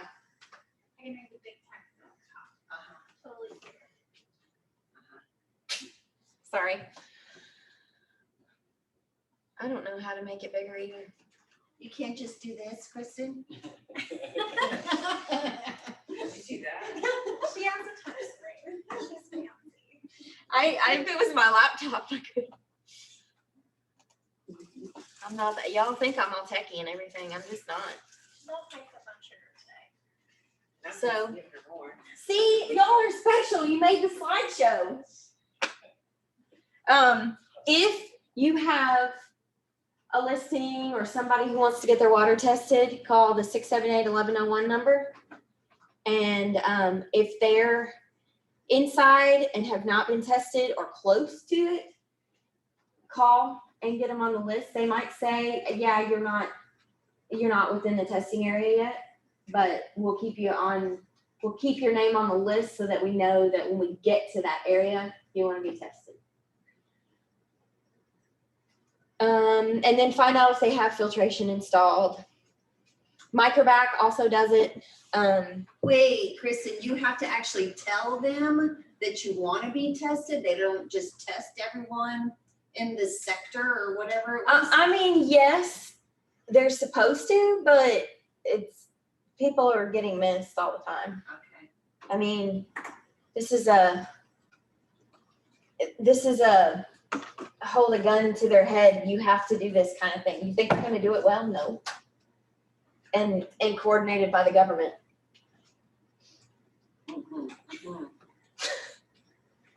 Just saying. yeah, you've got, so I've got some links on here, the EPA fact sheet, DEQ, DHHS, you'll find nothing good at those links, which is why it's kind of a double-edged sword when you send buyers this thing and go, oh, you know, read these, but it's up to you. And they're like, shit, I don't wanna deal with that. Oh, we have to. Question? Okay, lady in the green shirt? No, no. Lady in the gray shirt. Sorry, I just need you to go back to your last slide. Which slide? The last one. The last one. I'll send you this slideshow too if you want me to. I have a question. Yep. How long does it take for the test to come back? 6 to 8 weeks at best, From Camoris. if not longer. Pillar to post, max 10 days. Yeah. Pillar to post will get it done for you much quicker, but, You think? You think what? well, yeah, but, yeah, you pay for it. It's not free. If you get Chemours to do it, it's free. But it takes a lot longer. And the thing with, getting it done by pillar to post is like if you've got a listing in Grace Creek, Cedar Creek, Stedman area, one of those areas that's affected, and they haven't been tested or haven't got their test results back yet, it's really hard based on what we all know now, it's really hard to put a listing on in the area without test results because buyers want to see those test results once they find out about it. And I'm always going to push to see the test results. So that's the thing where sometimes it's worth it. If you've got a seller that's on a timeline, they're PCSing and they need to get out of here, and they need to get it sold. I mean, right now people are buying houses with all kinds of problems. So it's not as much of a big deal right now, but that's going to level out at some point. I mean, it has to. And people are going to go back, buyers are going to go back to being a little bit more choosy, and they're going to want to see those test results. Do you know Drop of Water, Water Bottle, whatever that company is that also does tests? No. You know what I'm talking about? Bottle free? Yeah. There's bottle free. Yeah, that's it. I don't think they do testing. They put in filtration systems. They'll tell you. They'll test the water trash, no matter what. Oh yeah, because they want to sell you a filtration system. Do they give you levels? Yeah, but they're Of not everything? going to test for PFAS. Because it's expensive to test for PFAS.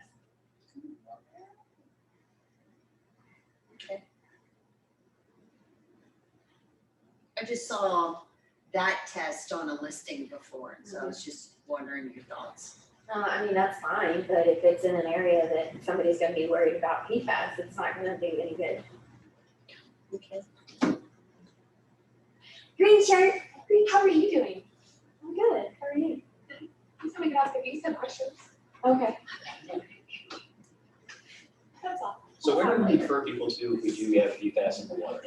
That's kind of where we get stuck, I think, a lot of times is, okay, we've done the test, you paid for it, here's your results, now what?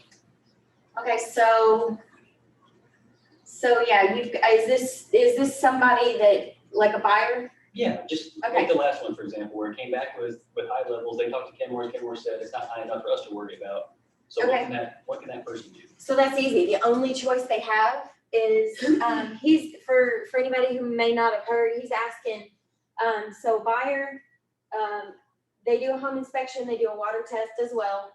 And it came back with, detection, of PFAS chemicals, like the one that Sharon had 10 and 11 respectively of PFOS and PFOA. Those are the two chemicals that we know for sure a lot about. We know for sure they cause cancers. But they're not listed in the consent order, so DEQ and Chemours won't do anything about them. But you've got a buyer who really wants the house, but they're like, okay, what do we do now? what are our options now? Well, their only option is to get filtration themselves. So they need to call around to the water filtration people, and they need to be specific about what they want. Because remember, just any carbon filtration is not going to do the trick. It has to be the special type of granular activated carbon that is going to filter out the PFAS. And what I've told people before is if you do that, you're going to be spending some money. I mean, you're going to be spending $9,000, $10,000 on this system. But if $9,000 is worth your peace of mind that your water is safe, then it's worth the $9,000. But make sure whoever puts it in does a test, pays for another test after they put it in, so you can make sure your water is. Yeah, and that's usually our recommendation, is get it fixed and then run another test on it. So, okay, just making sure we shoot people down the right path. I don't want to steer anybody wrong. Because they should. If you have, if you pay $9,000 to $10,000 for a filtration system, the company should pay for a water Make sure test. their work's done right. Yeah, What is GAC again? granular activated carbon. And you said the reverse osmosis ones under the sink are also acceptable for it? They filter it out? But Yeah, it's yeah, only they for that work- one fixture. They work really good. Reverse osmosis filters out, just by nature, filters out everything. Right. It's pure H2O when it comes across that membrane. That's why reverse osmosis, you can't put it back into your pipes until you remineralize it, because it'll just completely eat up your pipes. Yeah. Pure water will. And that's another reason that it's not practical Right. for a whole home. But if you've got, I've got my kitchen sink, I've got the boys' bathroom, and I've got my bathroom, the reverse osmosis for brushing teeth. And then I've got another filter that I put on my daughter's bathroom sink it's from a company called Hydrovive. And they've tested, they're not cheap, but they've tested really well in tests up at NC State and other places for being able to filter out those PFAS chemicals. So that's why I chose that. And I think I spent like $260 or $300 on it. But it's just, and I have to buy the filter replacement cartridge every now and then. How much is that? But I want to say 60. Like every 90 days or something like that? 6 months. 6 months? Mhm. No, and I've got the ones that go on my shower heads too. Oh, wow, okay. Just because I didn't want to be bathing in it, because I only get the 3 reverse osmosis. So there are options, and part of my soapbox talk is talking about how in 10 years, I think this will be 10, 15 years, I think this will be almost a non-issue, because there are so many universities and labs that are working on this problem, figuring out better ways to filter out PFAS chemicals. I think it's Purdue University, a lab up there was working on, they kind of accidentally figured out that if you take a flask of water that has PFAS in it, you add bromine powder and then expose it to a certain wavelength of light, it breaks apart the PFAS chemicals. Now, figuring out how to do that on a larger scale is the trick. And then what are the side effects of the bromine powder and? Exactly. Light. Bromine's not a big deal. Bromine is in a lot, like Baquicil. Like I know what that is. Baquicil is an alternative to chlorine in pools, in swimming pools. Baquicil is bromine. And that's just used as a sanitizer in place of chlorine in some pools. So we're gonna adjust the chlorine. No, it's not chlorine. Okay. It's bromine. But you said it was the same thing. No. I did not say it was the same thing. I said it was used in place of chlorine. I'm sorry. It's late. It's not that late. I'm spicy today. Mm. Is that different than any other day? No. No. I didn't think so.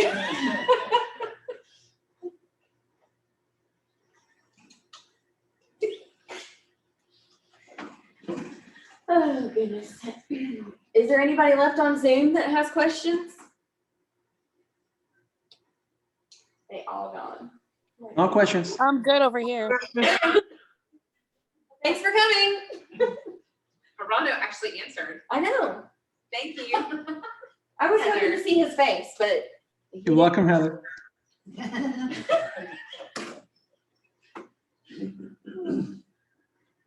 Any other questions? Yeah, you don't have anything more geared towards home inspection stuff or? Not really. I mean, if you guys have questions for us, you got us strapped in a room, so now's the time. Karen, do you have any questions? Karen always has Karen was the questions. best question. That was just big. But questions are good because, yeah, I can always tell the people who are really into it. Karen, yeah, I feel like I ask all the dumb questions and everyone else is just like. They're not really dumb questions. It's all questions that no Well, one else so is you don't think brave enough to So ask. we need so. to. Why do we need Okay. it, Karen? Please ask your questions. They're waiting. Really nothing that they can answer. Okay. I got lots and lots and lots of questions. Let me think. So I just pulled up PwC and it said that GenX does not affect PwC water. And I was like, wow, that's a really bold statement. Especially for somebody that ain't got that machine that Kenmore's has. Right. I mean, I feel like that's an extremely bold statement to have on your website for the public to read, Flat out say considering that it's not in Yeah, there. not Right. affected. to know that it is airborne and, I mean, golly gee willikers, you can't control where the clouds are going to drop it. So, And it is everywhere. I well, mean, and here's the thing, it may not be in some like remote third world country in Africa yet, but it'll be there eventually. right, because all of our I don't know, I Teflon, just pulled that all of our out there. Teflon that we're getting rid of, that we're like, oh, I don't want this one anymore, and Yeah. we're putting it away and they're taking it over there, they're gonna end up having it. Yeah. Because I guarantee you, no one is gonna stop, everyone that's bitching and complaining about this is not willing to stop using that Teflon pans. We all need to go back to Right. mom's cast iron and we'll be fine. Well, I switched to the anodized ceramic. Okay, There are options there are, out there, but you know, use cast iron. but will be most totally people okay. don't know to even look Right. at the options. They're like, oh, nonstick pan. Oh, Yeah, I hope people throw their pans away It's because they're just pretty. flaking inside the cabinet. Right. That's terrible for Hey, you. man, sometimes things are pretty and we want. Hey, I have blue ones. I have like turquoise ones. It's all good. Shit, I was gonna say something. Oh, I was gonna, the tanks. Remember how I was talking about the lead and the lag tanks of the granular activated carbon? Well, guess where those go? What do you mean? When they take the lead tank out and move the lag tank up, put a new one in the lag Oh. location, What do they do with the that tank? lead tank, what do they do with it? Just throw it in the dumpster. Just sitting on Yeah, it, what do they do with- leaching back into the soil. Yeah, and your filters that you're switching out from these systems that they're putting in, what are they doing with those? I mean, they're just taking these forever chemicals that are now concentrated in this one little place and. And concentrating them even more in another place, which is hopefully a lined landfill, but we all know that that's not, I mean, the lined landfills don't always, Not have holes in them? yeah, It just turns into a pool of water in there anyway. exactly. It eventually comes back to earth, but it Yeah. doesn't matter what you do with it. If you float out to the ocean. it's going back to the Yeah. I mean, they were, before they put the thermal oxidizer in down there at Kenmore's, they were taking the, I need gallons. like the water out of here and, putting it in big tankers, taking it down to Texas, and then putting it into, deep injection wells, like 10 feet down in the ground. Where's that gonna go? I have no idea. China. I don't know, I'm not in Scotland, guys, Kristen, I don't know. That's where we're sending it. Well, maybe if it gets to the core of your, I maybe don't hot know, enough. maybe it's deep enough that it'll get hot So you just enough. like cracking of it, up to the soil. Okay, So nothing sticks to it. yeah. That's exactly what it is. You don't have to replace What it. short business is going on? That's a nice little. And that's what it takes though, is it has to get all the way to that point where you have something like a Michigan. I have no It's like, water. holy crap, we need to Yeah. spend trillions of dollars to fix whatever. we're doing. Yeah. And there's But I laws. think that all of our groundwater, I mean, and here's the thing, we have so many people in the United States, we have so many, in the There is concentrated nowhere areas. you can go that you will not have some Some type kind of of groundwater contamination. problem. You're not going to. I mean, we continue to build, and so what happens to the water? It runs off. It's gonna go, I mean, it's just, we create these things because we just have to have. Did you see, somebody, who was it, that posted a picture of, I think it was another agent, but I can't remember who, Fennel, where Fennel and comes into Cypress Lakes, where they're building all those new homes. Like during one of those big rainstorms that we had in the last 2 or 3 weeks, I mean, like, the water was like up to here in the road, because they cleared out all that land on either side of Fennel. And now it's all compacted because they're getting ready to build on it, and it can't absorb into the ground. So you couldn't even get through Cypress Lakes Road right there. And so what is our stormwater system there? Oh, it's it's But then the city of Fayetteville is trying to put it on the individual homeowner. Well, is it in the city? No, Okay. no, but I'm saying, like, that's one thing, a year or two ago, Megan Gerber? Yes, thank you, Megan Gerber. They were trying, like, she's got a part of, Yes. stormwater drain running through her property. And they told her that it was up to her to pay $60,000 to get that replaced. And she said, oh, hell no. Where was that? Yeah, where's that? No, I remember hearing about I can't remember, but we all went to a city council meeting. Is it her Oh, house? hell no. Is it her Yes. physical house? Yes, our house. That's in 28314. I I wanna can't say, remember where she I wanna lives, say but- she lives in, like, not Water's Edge, but like in But that it's- area. I mean, it doesn't really matter if it's 28314 because it's gonna have, if they didn't, if they end up pushing that through, it's gonna happen in 14, it's gonna happen in 06, it's gonna happen in 05, it's gonna happen in 21. Okay, I've had all I can take, Kristen, thank you. Thanks. Thank you very much, Green Meadow Road. Oh, there you go. That's 04. You know. I'm pulling it up. There's some of your thing. Oh, that's right. Like, wait. Maybe it's Argyle. That's the one I could think of. I don't know, but I mean, there's just, it's Well, like, you know, Argyle is, well, you know that right there is where the Branson Creek is. And you know, that's the $1.2 million piece of land that's for sale where they're gonna be building more houses. So there's a huge piece of land, Murray Hill, Van Story, about 50 acres right there. Branson Creek goes through it. Yeah, we're under contract for $1.2 million right now. Gonna see some nice houses over there, but guess what? They're going to flood. But you know what? You put enough dirt in there and build it up. I think it'll be fine. yeah. And it becomes somebody else's fault. Direct it away, push it in, somebody else's backyard.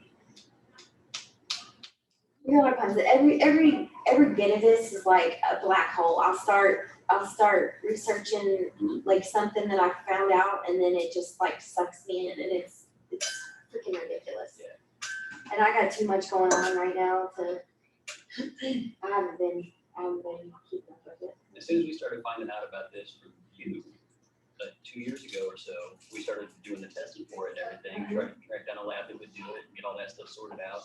And they're like, well, shoot, what are we actually looking at? So then started running down that rabbit hole, same thing, like, okay, look at this website, nothing conclusive, look at this website, nothing helpful, look at this website, no final answer, like just, so many dead ends out there. Yeah, because there's nothing, I try to post, like every time I find a good article, I try to post it on my Cumberland County Post for Clean Water page, but I haven't found any lately. Yeah. Because Yeah, it backs right up to there's just Branson. too much shit going on.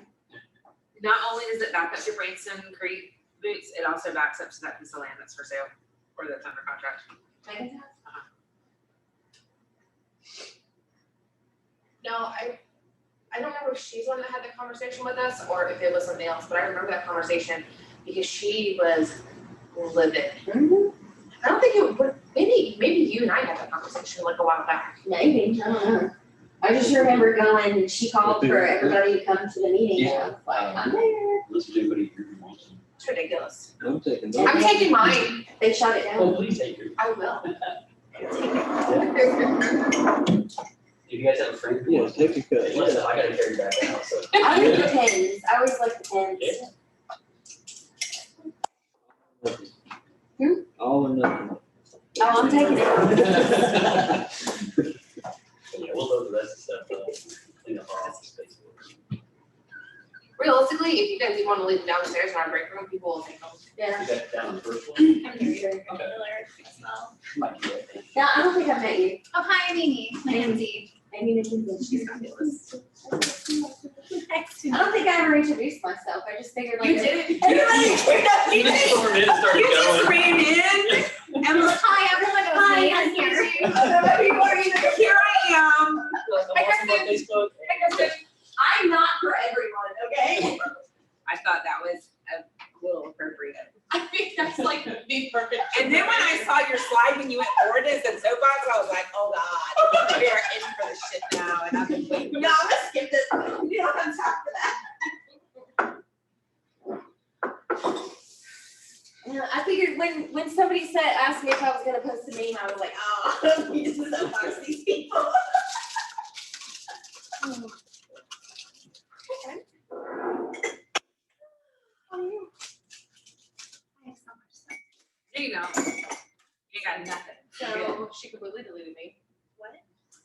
Hold on. Okay. Why would I put trash in there? I put all your stuff in There's there. a bunch of trash in there. Completely deleted me and just like talked to me about Facebook shit. I'm like, I paid for it. Where's me fixed? Thank you so much. That, so I have to ask, who did the inspection? Tell me it wasn't Jerry Brown. I was gonna say, I can't imagine it was them, but she also, that house is shit. That house is a piece of shit. She also Why are put you a talking about my man? Stop talking about my No, stuff. oh my What is God. wrong I with you? so love him though. I do love him.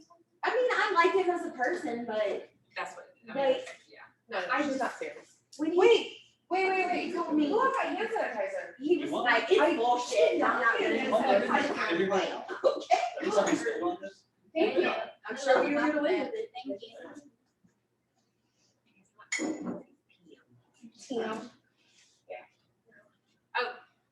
Do we have anybody else on Zoom? I mean, we just left you up there, and then we're getting ready to start just talking You all know kinds of what? stuff, so. Yeah, sometimes it's like, I just listen. Woo. COVID, I would just sit. there and Wow, listen that to was a little scary. Like, it's just because it was just fun. Butterflies. Talk about something. Well, you know, we still have our office together, and so it's even worse. Like, you don't have to come to work. It's like, Yeah, ridiculous. I miss you guys. And, like, I was excited to see you. I was like, that's Kristen. I was excited. Oh my God. Thank you, Kristen. Bye. Good to see you, Kristen. Sorry you couldn't be there. Who's that? Erin.